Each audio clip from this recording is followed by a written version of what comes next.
talking about 1 or 2 years of him on the bench learning from Aaron Rodgers. 4 snaps in, here he is, thrown into it. Oh. Good luck, kid. Yeah. Good luck. Everybody's disappointed. Right. Everybody's upset. Right. Everybody's lamenting the fact that we don't have Aaron Rodgers. We can't protect the quarterback, and here you go. And now you go do your thing, Yeah, right. and you're going to be held to the same standard that we Yeah. held Aaron Rodgers to. I mean, I don't want to be critical of our friends at ESPN, but it was kind of like, let's give this kid some credit. No, he didn't crater. He didn't collapse. And then when it was time to make a play, he made a few. He did. He did. No doubt about it. I give him credit too. You know, I do. Yeah. And you could see, like, first off, you know, being in that experience, it's like, what? I'm in?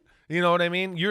I've had it before where you come off the bench. I had to do it one year playing the Miami Dolphins when Nick Saban was there. And that first few seconds is like your heart's in your throat, your stomach's in your throat, because you're over there kind of relaxed and you're trying to help out with some ideas. And all of a sudden it's like, wait, I'm in the fray now? I'm going to be out there playing? Hold on, let me shift my whole mindset here. I've been chewing gum and telling my quarterback that's starting what to look for. Hey, they're blitzing there and they're playing a little coverage here. This is fun though. I'm chewing gum and had an edible before the game. Right. Yeah, right. But that's where, so you could see how nervous he was to start. I literally was sitting there going to my wife going, oh my gosh, he's so nervous, because he wasn't expecting he was going to play the whole year, let alone right now.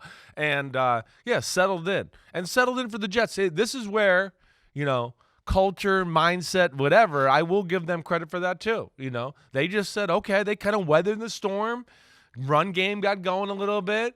Defense started to go, okay, hey, we're okay here. Let's settle down. And they refocused and recalibrated and played some good football, you know, once we got kind of late in the second quarter from there on out. The best NFL cultures, or whatever the appropriate word would be to describe this, they have the attitude of, when there's an injury, there's no hesitation. There's no pity party. Right. There's no, oh, woe is us. There's no, we'll get him next year.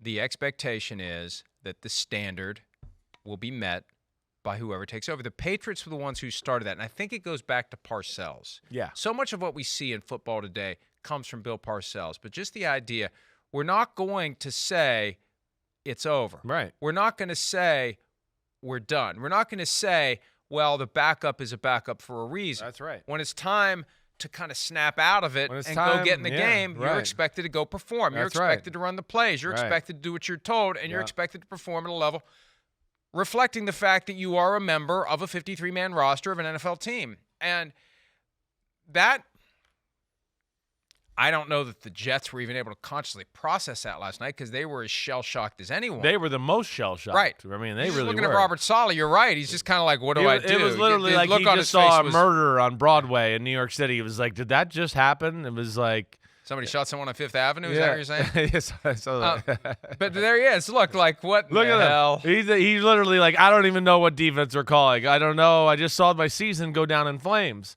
And to that... You know what he's thinking? That damn Hard Knocks. That damn Hard Knocks. We're cursed. That damn Hard Knocks. But put yourself in their mindset, too, of, you know, they really believe they have Super Bowl aspirations. While you were sleeping in the pregame, Aaron Rodgers has an interview with John McEnroe, and he goes, "No, we expect to go to the Super Bowl. We're embracing it. We're going to talk it into existence." They were kind of embracing. Yeah, this is high talk, but we're saying that's what we want to do. And so you knew the expectations of the football team, and for that to happen too, just the mindset of the players going, "Wait, we're a Super Bowl team," and then you realistically, it's okay to think this, to go, well, now we can't go to the Super Bowl in one quarter, right? Now we'll see. Maybe Zach Wilson can make some unbelievable transformation, but of course I don't think any of us are putting him in the Super Bowl conversation anymore. We're just going, hey, hope they can salvage the season and be competitive here and maybe get into the playoffs somehow. It's going to be hard for them to that's get in the unreal. playoffs anyway, No with that doubt. schedule. Exactly. I've been saying it since May. Right. The fact that they play those teams in the AFC East twice each. They play every team from the AFC West, including the Chiefs and the Chargers. They play every team from the NFC East, starting with the Cowboys this weekend. I know. 5 days from now, they play the Cowboys in Dallas, and we saw what the Cowboys did. in that same building the night before to the Giants. So these are things we'll all unpack. They got to rrely on this defense, like you talked about. This D is special. You know what, we saw that. First thing I thought of, as I saw at Cowboys, hit him in the mouth. Yeah. Stand up to him and avoid that onslaught. And if they can match them with some physicality early, who knows? Because you know what the Cowboys are going to be thinking? We're going to kick the crap out of these they're going to catch. They're going to catch some people, who are sleeping on them early in the year. So the vibes, it's amazing. Right. How in one moment the Jets go from the team that everybody is circling and they become a measuring stick game to now you have to process, hey, we still have to take this team seriously. Hey, they still found a way to beat the Bills. Hey, Zach Wilson can still play. Look at what he did in the preseason. Look at that 35-yard run he had. Once he settles in, under the tutelage of Aaron Rodgers, that's why I think it is important if Rodgers can find a way. He's got to want to do it. He's got to be able to do it. But to be around and to work this kid to the point where – and that is the ultimate selfless act as a teammate. I think he'll do it. To try to help Zach Wilson do what Aaron Rodgers was hoping to do for himself. Yep. And help Zach Wilson be so good that people start saying, hey, we didn't need Aaron Rodgers after all. Yeah. All we just needed was a little something to kickstart this kid, and having Aaron Rodgers around for a few months is the thing that did it. Yeah, I think I'd be more surprised if that didn't happen. One, because there's two things. Rodgers, he's up here. He can invest in himself. We said that. I think he's going to want to do right by Nathaniel Hackett. He's gonna be there because he was gonna want his friend Nathaniel Hackett to also succeed. So to do that, he knows, hey, me being in the building and helping out Zach Wilson, that's where I expect him. And then I think he has a true, genuine liking of Zach Wilson from everything I've heard. I mean, you saw it Hard Knocks. Anywhere he goes, Zach Wilson's in his pocket right next to him. He's everywhere with him, and he recognizes Zach Wilson's talent. So I do expect him there. But man.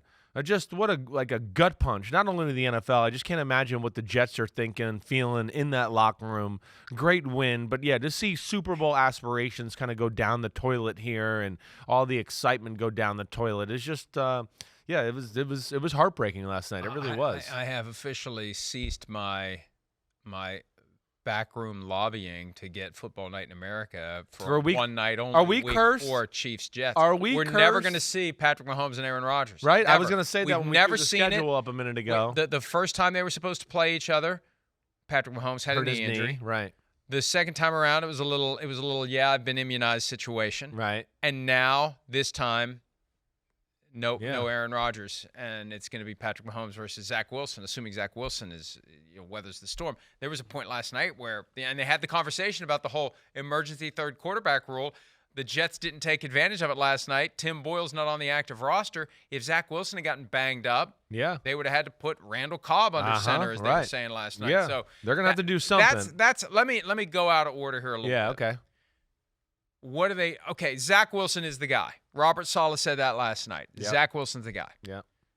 What do you do now? Do you put Tim Boyle next man up at number 2, or do you pick up the phone and start calling Nick Foles, Matt Ryan, Carson Wentz, Blake Bortles, who has history with Hackett? Yeah. I say it jokingly. I know. That's what you first thing you got to think of is who has history with Hackett, right? Trade for Russell Wilson. Right.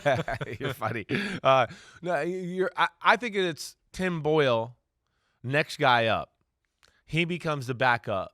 And then maybe that's where you think about, hey, do we call Joe Flacco to be one other veteran? He's played there, Nick Foles, whoever.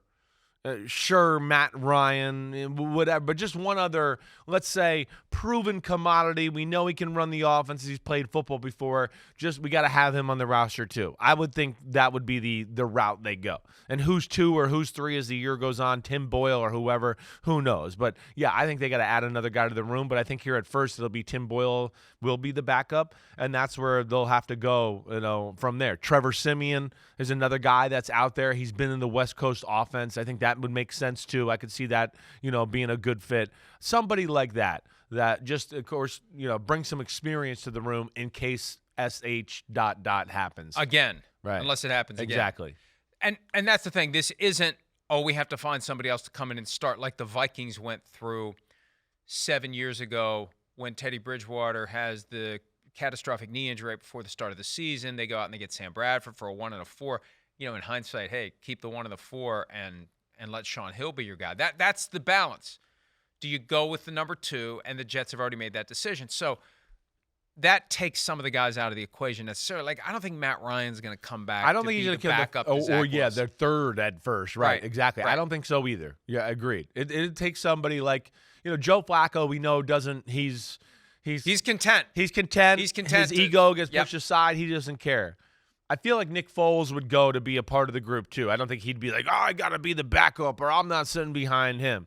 But I hear you with Matt Ryan. And then, then that's where you get into the Trevor Siemian. Colt McCoy is another name that at least comes up to my mind. Those are the guys that I can imagine them floating around. Brett Rippon is on the Rams practice squad. He was in Denver last year with Hackett, so that's a guy. Yep. But I think it's going to be more like that. It's not going to be some name that we say, oh, wow. Yeah. Oh, wow. Right. Wow. Yeah. I don't think that's going to happen. No. Now, if Zach Wilson, and I hate to say this, but we just have to go down this tributary. Yeah.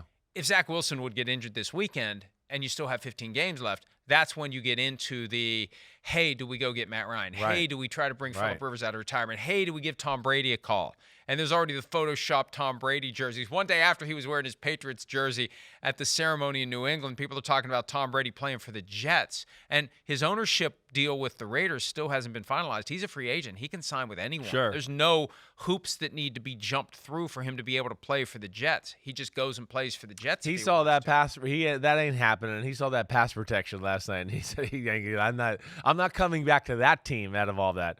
They got the thing I will say with that, hey, they need to improve that department. I mean, that's for sure. I mean, Zach Wilson, his movement is probably going to help them a little bit, but it was a little shocking that protection was such an issue, and then run game, they were just plowing people out of the way and opening up some holes that were incredible. And, of course, the O-line, even though, they can be responsible for Rodgers getting hurt and the pass game not being at its best, they also were a huge part of why they won the football game, because the run game at least helped buy them some time for Zach Wilson to settle in a little bit and change the field position a few times, got them the field goal. I mean, that was really the big moment of the game, right? When they were down – what was it?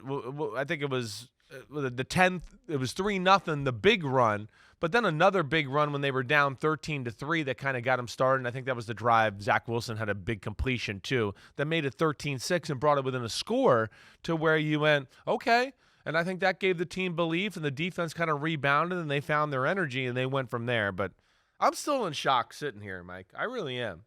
I just can't believe it. It's really amazing that that's what happened last night. And I feel bad for the Jets fans who, I always talk about my Jets fans at the gym or whatever, and I go there yesterday for a quick workout in the afternoon, and it's just, can't wait for tonight, and what do you think with Rodgers and the Jets tonight? I mean, it's just one person after another. The whole area has been like that. Even Giants fans are asking about, what do you think's going to happen with the Jets and Aaron Rodgers? So it's just deflating if you're a football fan. It really is. Like Dalvin Cook said, the league's better when Aaron Rodgers is playing. One of the realities of the infrastructure of our website, profootballtalk.com, is I can track the specific real-time traffic to individual posts. And the Rodgers original story was exploded. It exploded. I mean, I've never seen anything like it. How many people were, what's the update, what's going on, gathering the information. It was unbelievable. Did you write in there, Dr. Chris Simms said it's an Achilles injury? No, I resisted. And all the Twitter doctors who were breaking it down and sending photos and saying, it's ankle's not supposed to point in that direction. It's like, well, I don't see anything. Like, the still frame doesn't show you anything. I know people are saying if you look very closely, you can see the calf reverberate or something like that. That's what Shefty was saying last night. I think that you see what you want to see. Yeah. The bottom line is, and I don't even know why they're doing the MRI. If the Achilles is torn, they know. They just got to do it for. Hey, folks, reach down and touch that thing at the back of your heel. Maybe it's that not a thing full right tear, there at the back maybe. of your heel. Yeah. That's your Achilles, and when it's torn, it ain't there. No, that's why. His body language when he stood up and they showed his face, and when he sat there, that was the other thing where I went, oh. He knows this is bad. Like that was the look of a football player that wasn't like, oh, it hurts, but I'll be okay. It was like, oh crap, the season's over. Look at this. That's where look that right there. When he rolled over on his back and did that, he's sitting there going, I can't believe it. I tore my ACL. And then, Mike, there is another clip here. and maybe we'll see it.